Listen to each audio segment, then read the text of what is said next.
ഈ കൊച്ചിയിലേക്കാണ് പോകുന്നത്. 150 കൊല്ലം മുമ്പ് ഒരു ഓണക്കാലത്ത് മലയാളിയുടെ ഭക്ഷണ വിഭവങ്ങൾ എന്തൊക്കെ ആയിരുന്നിരിക്കും? പഴമയുടെ രുചി നുണയാൻ ഒരു അവസരം ഒരുക്കിയിരിക്കുകയാണ് മുളന്തുരുത്തി മാർത്തോമൻ പള്ളി. 150 വിഭവങ്ങളുടെ പ്രദർശനമാണ് ഓണത്തോടനുബന്ധിച്ച് ഈ പള്ളി അങ്കണത്തിൽ നടക്കുന്നത്. മുളന്തുരുത്തി പള്ളിയിലെ വ്യത്യസ്ത ഓണാഘോഷ കാഴ്ചകളിലേക്കാണ് ഇനി അനുശ്രീ കാര്യങ്ങൾ അവിടെ വിശദീകരിക്കും. അനുശ്രീ, എങ്ങനെയാണ് ഈ കണ്ടറിവില്ലാത്ത, കേട്ടറിവ് പോലും ചിലർക്ക് മാത്രമുള്ള ഈ കാര്യങ്ങൾ എങ്ങനെയാണ് അവിടെ ആളുകളിലേക്ക് എത്തിക്കുന്നത്? എങ്ങനെയാണ് ക്രമീകരണങ്ങൾ? ശീതൽ സൂചിപ്പിച്ചതുപോലെ തന്നെ പഴമയുടെ മാധുര്യമുള്ള 150 ഭക്ഷ്യവിഭവങ്ങളാണ് ഇവിടെ മുളന്തുരുത്തി മാർത്തോമൻ പള്ളിയിൽ ക്രമീകരിച്ചിരിക്കുന്നത്. ആളുകളൊക്കെ ഏറെ കൗതുകത്തോടെയാണ് ഈ ഒരു പ്രദർശനം നോക്കിക്കാണുന്നത്. നമ്മോടൊപ്പം ഇപ്പോൾ മന്ത്രി ചേരുന്നുണ്ട്. എങ്ങനെയാണ് ഈ ഒരു പ്രദർശനത്തെ നോക്കിക്കാണുന്നത്? അത് വളരെ ഇൻഫോർമേറ്റീവായ ഒന്നാണ്.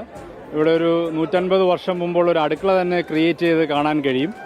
അവിടെ പഴയ കിച്ചൺ യൂട്ടൻസിൽസ് ഉൾപ്പെടെ ഇപ്പോഴത്തെ തലമുറയൊന്നും കാണാത്ത അനവധി കാര്യങ്ങൾ അവിടെ അടുക്കളയിലേക്ക് നോക്കിയാൽ കാണാം. പിന്നെ വിഭവങ്ങൾ തന്നെ ധാരാളമാണ്. ഇപ്പോൾ മൺമറഞ്ഞ അല്ലെങ്കിൽ നമ്മൾ ഇപ്പോൾ ഉപയോഗിക്കാത്ത അല്ലെങ്കിൽ ഉണ്ടാക്കാൻ കഴിയാത്ത വിവിധ തരത്തിലുള്ള കാര്യങ്ങൾ, വിവിധ പദാർത്ഥങ്ങൾ ഇവിടെ ലഭ്യമാക്കിയിരിക്കുന്നത് വളരെ കൗതുകരമായ ഒന്ന് തന്നെയാണ്.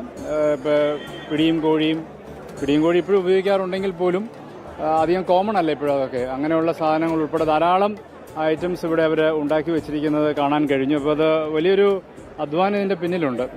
വളരെ ഇൻഫോർമേറ്റീവായ ഒന്നാണ്. ഭക്ഷണത്തിൻ്റെ രുചി നുകരാം എന്നതിനൊപ്പം തന്നെ ഒരു നൂറ്റാണ്ട് മുമ്പ് അല്ലെങ്കിൽ ഒരു 1.5 നൂറ്റാണ്ട് മുമ്പൊക്കെ നമ്മുടെ ഭക്ഷണ രീതികൾ എങ്ങനെയാണ് എന്നത് മനസ്സിലാക്കാൻ കഴിയുന്ന ഒരു നല്ലൊരു എക്സിബിഷനായിട്ടാണ് ഇതിനെനിക്ക് മനസ്സിലാക്കാൻ സാധിച്ചത്. അതെ, മന്ത്രി സൂചിപ്പിച്ചതുപോലെ തന്നെ ഒരുപാട് നമ്മൾ കാണാത്ത, കേൾക്കാത്ത ഒരുപാട് ഭക്ഷ്യവിഭവങ്ങളാണ് ഇവിടെ ക്രമീകരിച്ചിരിക്കുന്നത്. എങ്ങനെയാണ് ഈ ഒരു ആശയത്തിലൂടെ എത്തുന്നത് ഓണക്കാലത്ത്? മുളന്തുരുത്തി സുന്നതദോസിന്റെ 150-ാം വർഷം ആഘോഷിക്കുകയാണ് പരിശുദ്ധ സഭ, ഓർത്തഡോക്സ് സുറിയാനി സഭ. അതിന്റെ ഭാഗമായിട്ട് മലങ്കര സുറിയാനി ക്രിസ്ത്യാനി അസോസിയേഷൻ നടക്കുന്നു. അപ്പോൾ അതിൻ്റെ ഒരു ചരിത്രം, 150 എന്നുള്ള ചരിത്രമുണ്ട്. ആ 150 വിഭവങ്ങൾ കൊണ്ട് പ്രത്യേകിച്ച് ഒരു ഓണക്കാലത്ത് വിവിധമായ നമ്മുടെയൊക്കെ നാവിൽ നിന്ന് നഷ്ടപ്പെട്ടുകൊണ്ടിരിക്കുന്ന, ഈ കാലത്ത് നഷ്ടപ്പെട്ടുകൊണ്ടിരിക്കുന്ന ഒരു രുചിക്കൂട്ടുണ്ട്. ആ രുചിക്കൂട്ട് ഒരുക്കുകയാണ്. അതിനുവേണ്ടി ഇടവകയിലെ അമ്മമാരും സഹോദരിമാരുമാണ് ആത്മാർത്ഥമായിട്ട് ഇതിനു വേണ്ടി അധ്വാനിച്ചിട്ടുള്ളത്. അപ്പം ഈ നാടിന് ഒരു കണ്ണിന് ഒരു പുതിയ കാഴ്ച ഒരുക്കണമെന്ന് വലിയ ആഗ്രഹം ഉണ്ടായിരുന്നു. അതെ, കപ്പപ്പുഴുക്ക്, കാച്ചിൽ പുഴുക്ക് തുടങ്ങി നമ്മുടെ നാട്ടിൽ ഇന്നത്തെ പുതുതലമുറ കേൾക്കാത്ത ഒട്ടേറെ വിഭവങ്ങൾ ഇവിടെ ഉണ്ട്. നിങ്ങൾക്കിപ്പോൾ കാണാൻ സാധിക്കും. കാച്ചിൽ, ചേമ്പ് തുടങ്ങി പലതരം വിഭവങ്ങളാണ് ഇവിടെ ക്രമീകരിച്ചിരിക്കുന്നത്. എന്തൊക്കെയാണ് ചേച്ചി ഇവിടെ ഉള്ളത്? ഊരാളിച്ചേമ്പ്, മീൻകറി, ചേമ്പ്, ചേന.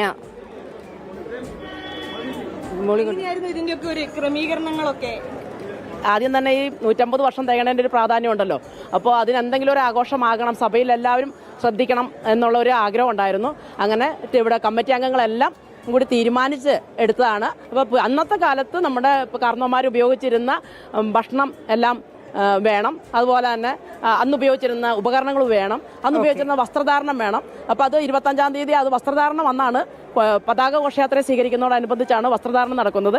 ഇന്ന് 150-ൽ പരം അന്നത്തെ കാലത്തുള്ള ഭക്ഷണങ്ങളുണ്ട്. അതിൽ നിങ്ങൾ അധികം കണ്ടിട്ടില്ലാത്ത, ഇപ്പോൾ ഊരാളിച്ചേമ്പൊന്നും ഇന്നത്തെ പിള്ളേർ കണ്ടിട്ടുണ്ടാവില്ല.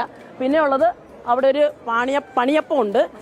പിന്നെ ഉള്ളത് ഒരപ്പമുണ്ട്. പിന്നെ മുന്തിരിക്കൊത്ത്. ഇതൊന്നും ഇവിടെയുള്ള ഇന്നത്തെ കാലത്ത് പറ്റാതൊക്കെ എന്ന് പറഞ്ഞാൽ കുറേയൊക്കെ നമ്മുടെ പഴയ കാലത്ത് തന്നെയാണ് ഇന്നും പിന്തുടർന്നു വരുന്നത്. അപ്പം അങ്ങനെ ഒരു കാലത്ത് ഓണസദ്യയിൽ ഇടം പിടിച്ച മൺമറഞ്ഞു പോയ പല ഭക്ഷ്യവിഭവങ്ങളുമായാണ് ഇവിടെ പ്രദർശനം നടക്കുന്നത്. നിരവധി ആളുകളാണ് ഇത് കാണാനായി ഇവിടെ എത്തിയിരിക്കുന്നത്. ശീതൾ, യെസ്, അതാണ് വേറിട്ട കാഴ്ചകൾ നിറയുന്ന ഒരു മൈതാനിയിൽ നിന്നാണ് അനുശ്രീ വിവരങ്ങൾ നൽകിയത്.